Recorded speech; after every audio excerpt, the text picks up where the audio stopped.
Selamat pagi.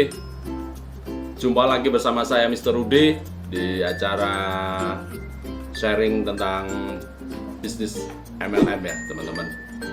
Jadi hari ini saya akan bicara tentang sebuah buku yang sangat luar biasa, yaitu buku tentang GoPro ya.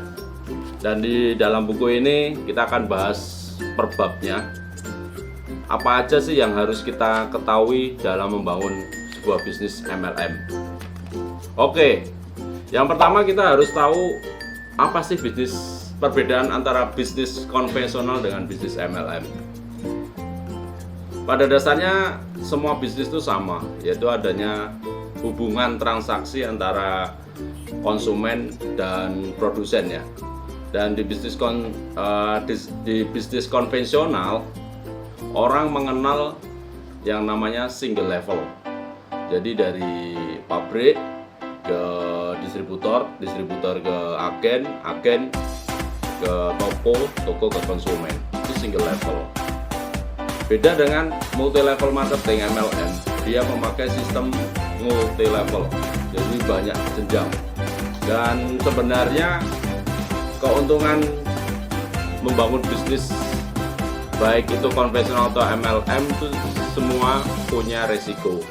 Resiko yang pertama adalah biaya iklan di awal yang sangat tinggi ya teman-teman. Nah, di bisnis konvensional biaya iklannya itu di awal kita harus endorse artis, kita harus pasang baliho, kita pasang billboard dan sebagainya. Itu biayanya sangat luar biasa mahalnya. Nah, di bisnis MLM biaya-biaya iklan yang seharusnya dikeluarkan untuk promosi itu dikembalikan kepada member-membernya, anggota-anggotanya sebagai bentuk bonus. Jadi sebenarnya member-member MLM itu adalah duta-duta atau ambasador-ambasador atau mungkin endorse, tapi yang tersistem. Yang selama orang itu join di industri MLM itu masing-masing punya hak untuk membangun bisnisnya juga. Kenapa? Karena selama ini kalau kita di bisnis konvensional, contohnya saya makan nih enak bakso si A, baksonya enak banget. Nah waktu itu saya cerita kepada teman-teman saya, bro, sis, tahu nggak kalau bakso si A itu rasanya enak banget, dagingnya hampir 90%. Jadi nggak ada campuran tapi sedikit gitu. Dan buat orang yang giginya sudah agak rapuh pun ngunyahnya enak. Nah, karena promosi yang saya lakukan, akhirnya teman-teman saya pada datang ke bakso A. Kira-kira saya dapat manfaat nggak dari promosi itu? Saya nggak dapat manfaat apa-apa. Kenapa? Ya saya dari nilai rupiah nggak dapat. Saya bahkan mempromosikan kan bakso si A. Beda dengan sistem MLM. Dengan sistem MLM saya cerita, bro, saya kemarin minum suplemen ini yang awalnya saya ibaratnya tidur susah, terus bangun pagi badan saya lemes.